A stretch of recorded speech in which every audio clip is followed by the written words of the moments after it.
Eu fiz um curso com uma americana, né, que chama Emma Parson, sobre reatividade mesmo, sobre esses traumas que os cães têm, né, com outros cães. E o cachorro dela é uma Golden, que um dia estava passando em frente a um cachorrinho, e o cachorrinho veio por trás e deu uma beliscada, deu uma mordida na perna traseira do cachorro dela. E a cachorra dela era muito tranquila, era muito sociável, mas a partir desse dia virou uma chavinha na cabeça do cachorro dela e esse cachorro dela começou a se tornar reativo. Então qualquer cachorro que ela visse, ela ia para cima e ela queria atacar. E tanto é que hoje em dia praticamente ela trabalha só com esse tipo de comportamento para reverter, né, que é uma coisa muito mais comum do que a gente imagina. Né? Por quê? Porque as pessoas imaginam normalmente que para você, você pode até ter ouvido falar, o cachorro precisa ser socializado, ele precisa socializar, ele precisa ter contato com outros cachorros. E aí o que, que a gente faz? A primeira coisa que a gente pensa é, eu vou levar ele num parque, né, onde tem muitos cachorros, tal, e ele vai lá e vai lá brincar. Só que o que acontece nesses ambientes? Primeiro, que tem todo tipo de pessoa, né? E as pessoas são complicadas, né? Até mais, muito mais do que os cães. E tem muita gente que sabe que o cachorro dela é meio encrenqueiro, só que o que acontece? O cachorro dela muitas vezes não encrenca com todos os cachorros. E mesmo assim ela leva o cachorro lá. Então, dependendo da maneira que um cachorro age ou que o outro age, pode haver um conflito. E o que acontece quando tem esse conflito? Né? O seu cachorro, vamos supor que seu cachorro não tem trauma nenhum, ele teve experiências legais, você fez tudo certinho, mas de repente você chega, leva ele lá num parque e solta ele. Seria mais ou menos a mesma coisa que você levar seu filho, né, para um ambiente com crianças, crianças de tudo quanto é tipo, de tudo quanto é idade, e que você não sabe nada sobre elas. Você deixaria seu filho ter contato com essas crianças? Né? O que, que pode acontecer nesse tipo de ambiente? E o que, que acontece, né, logo depois que seu cachorro tem um trauma? Você acha, pode achar que foi só uma briguinha ali, não foi nada, né? É normal, é coisa de cachorro. Mas isso pode ficar gravado na cabeça dele. E depois, para você reverter, você vai ter 2, 3 vezes mais trabalho, né, do que você fazer corretamente o processo e entender como é que você faz para conseguir fazer com que o seu cão se sinta seguro, né, se sinta confiante com outros cães. E o que, que é importante você saber? A principal coisa que você precisa saber para evitar isso é saber como os cães se comunicam, o que o seu cão está sentindo naquele momento, né? O que, que ele está percebendo com outros cães, que sinais ele está te dando ali, ele está tranquilo, ele quer sair daquele local, né? Muitos conflitos acontecem justamente porque o cão ele está te dando algum sinal ali de que ele não gostaria de estar naquela situação.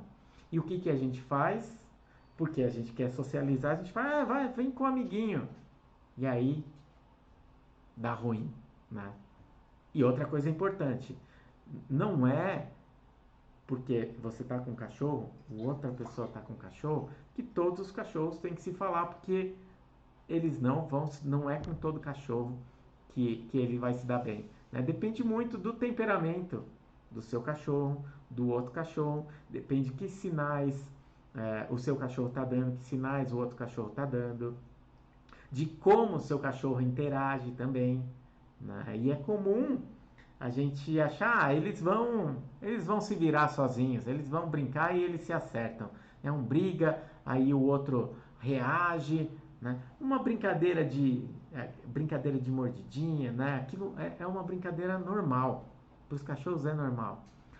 Mas você, da mesma maneira que a gente coloca em contato duas crianças, existe um limite. Né? A brincadeira chega num ponto que ela pode passar do limite. E se ela passar do limite, né, vai dar ruim. Então você tem que saber muito bem a hora de parar, como parar, porque senão a tendência é o quê? Seu cachorro está brincando com outro cachorro, aí o outro cachorro demonstra um tipo de agressividade, seu cachorro não está gostando daquela brincadeira, e aí ele acaba reagindo muito mais. Ele vai fazer o quê? Ele vai usar agressividade para interromper aquele tipo de situação que não está sendo legal para ele. Inclusive eu tenho um vídeo bem bacana no YouTube que fala sobre agressividade, né? E a agressividade funciona. A agressividade funciona, por isso que ela é tão comum. Né? O que acontece quando o cachorro demonstra agressividade? Ele consegue resolver aquela situação. Né? Então, se o cachorro usa agressividade e o que ele não gostaria que tivesse acontecendo ali interrompe, esse comportamento foi reforçado. E aí, a partir do momento que ele entendeu que funciona a agressividade, ele vai usando cada vez mais. Então, eu costumo é, fazer uma associação, é como, por exemplo, fazendo uma associação com um ladrão de banco. Né? Esse comportamento que ele vai tendo, né, que é nocivo, ele começa devagarinho, e aí vai aumentando. Ele não começa assaltando o banco, ele começa a roubou um celular, roubou uma carteira, né, fez um assalto, até chegar num roubo a banco. E a agressividade ela funciona da mesma maneira. E se a gente não prestar atenção nesses sinais, que eles vão aumentando, né, a gente não vai saber como lidar e aí vai chegar num ponto que a gente já perdeu o controle da situação. Então é importante você entender que qualquer sinal, qualquer demonstração que o seu cão dê, você precisa estar atento. Né? Então por isso que é importante entender sobre linguagem, linguagem corporal, que sinais que o seu cão está te dando. Né? Se ele não está satisfeito, não tratar somente as causas do comportamento, porque a tendência é que ele vai criar alguns traumas, né? E às vezes os traumas não estão sob nosso controle, às vezes é um susto que o cachorro leva, né? Eu uma vez estava passando com um cachorro na rua, cachorro super bem educado, super bem treinado, né? Eu costumo usar a guia, né? Eu treino o cachorro para andar bonitinho com a guia relaxado, até mesmo sem guia, mas eu seguro na guia. Se eu estou na rua, eu seguro na guia. Por quê? Porque pode acontecer alguma coisa que está fora do nosso controle e, e acontecer algum acidente.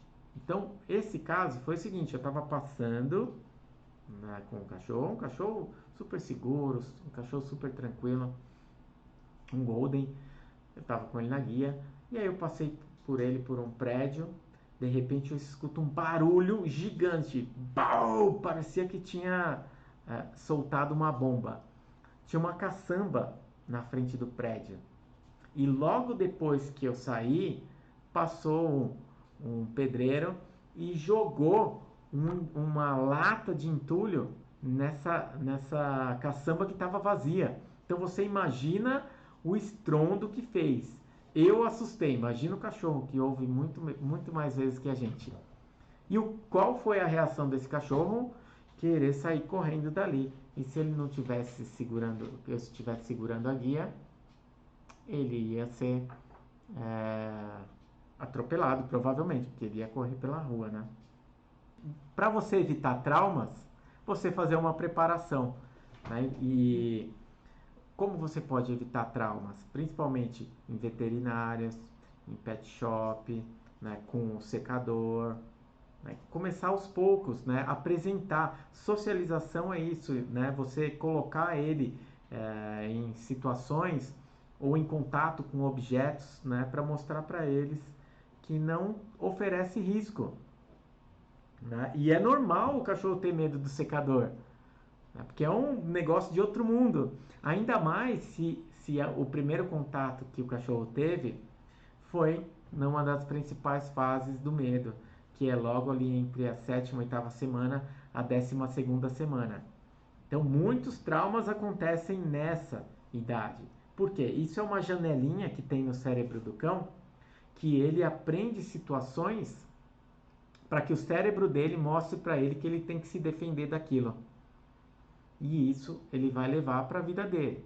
Né? Tem como a gente amenizar, tem como a gente fazer com que ele se sinta seguro, confortável, né? Mas essa janelinha ali, né, ela serve justamente para isso, para ele entender, né, que algumas situações são perigosas e que ele precisa ou se defender, né, ou fugir, né, ou congelar. Né, que essa é uma das reações que se tem quando o cão tem algum tipo de trauma, né, ou alguma situação em que ele se sente inseguro. O que ele vai fazer? Reagir, principalmente se ele não tiver como fugir. Né, e é por isso que muitos problemas desses em relação à comunicação, à linguagem e de interação com outros cães acontecem. Né? Porque quando a gente está ali na guia, o cachorro não tem como fugir.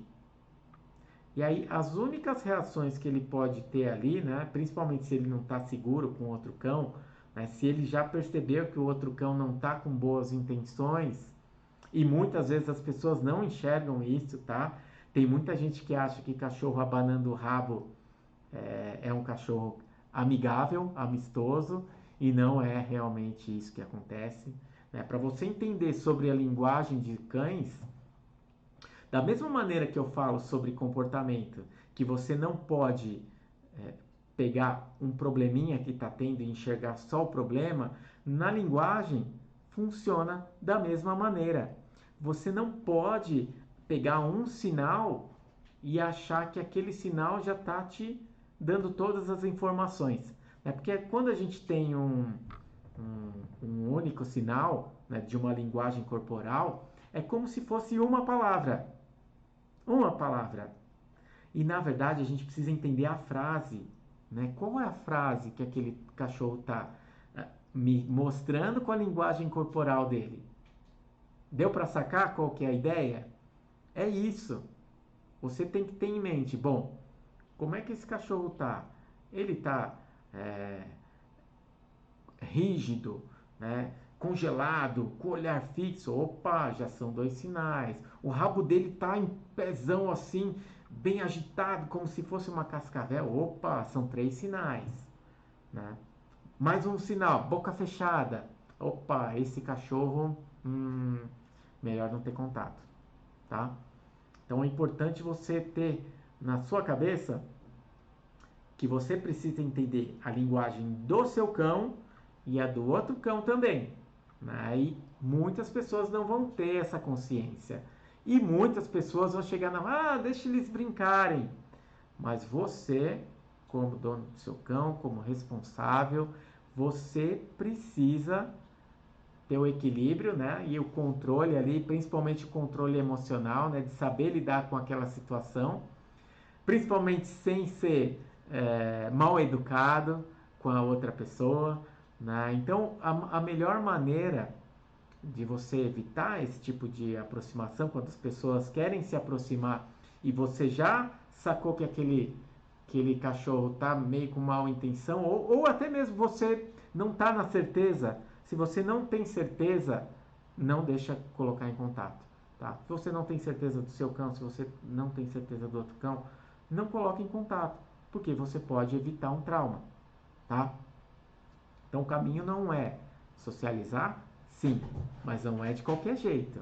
Se você socializar de qualquer jeito, você vai, com certeza, uma hora ou outra, ele vai ter algum tipo de trauma.